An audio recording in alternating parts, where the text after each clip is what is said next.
अनुगुण माँ बुढ़ी ठाकुराणी किछि अजଣା कथा जीए जानिब आउ सुनिब पाद तलु माटी मध्य खसिजिब।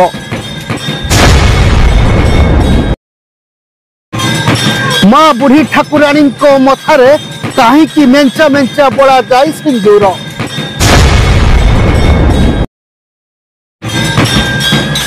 काहीकि ओ किए रखिथिले मां को ना बुढ़ी ठाकुराणी।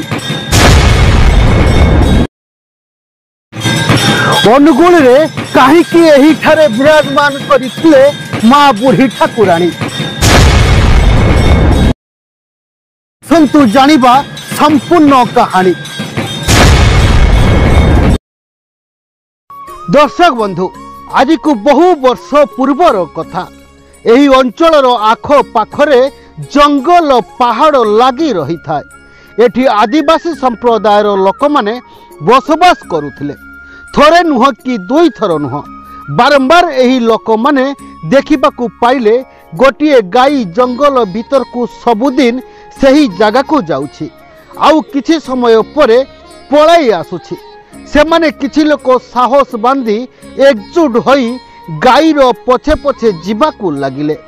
तापरे जहा देखिबाकू पाइले आपण माने जानिले आश्चर्य होई जिबे।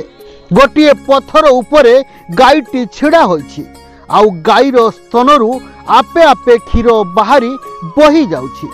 एसबू देखिला परे सेमाने जाई तांकर जणे सुनास बोली कंद दलपति थिले, तांकू खबर देइथिले।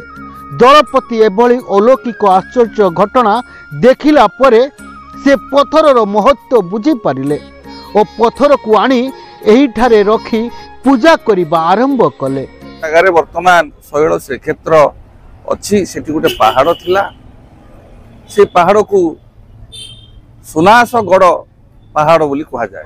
कंध दलपति से जो पत्थरटी को आनिकिरी निज गड़र सुरक्षा पाई गड़र मुहरे तांको रखिले एवं तांको पूजा अर्चना कले। बुढ़ी ठाकुराणी नाम रे नामकरण कले। अनुगुणवासी से प्रत्यक्ष देवी भाव में पूजित हो आसुचंती एवं अनुगुणवासी गोटे विश्वास रही जे माँ बुढ़ी को स्मरण करी जहाँ कार्य कराजिवो ताहा निश्चित भाव में सफल हब।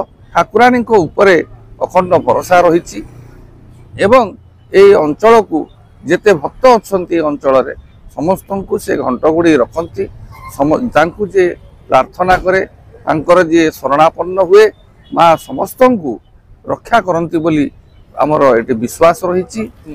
सेही दिन ठारू शिल्प नगरी अनुगुलर प्रत्यक्ष आराध्य देवी माँ बुढ़ी ठाकुराणी पूजा पाउछंती।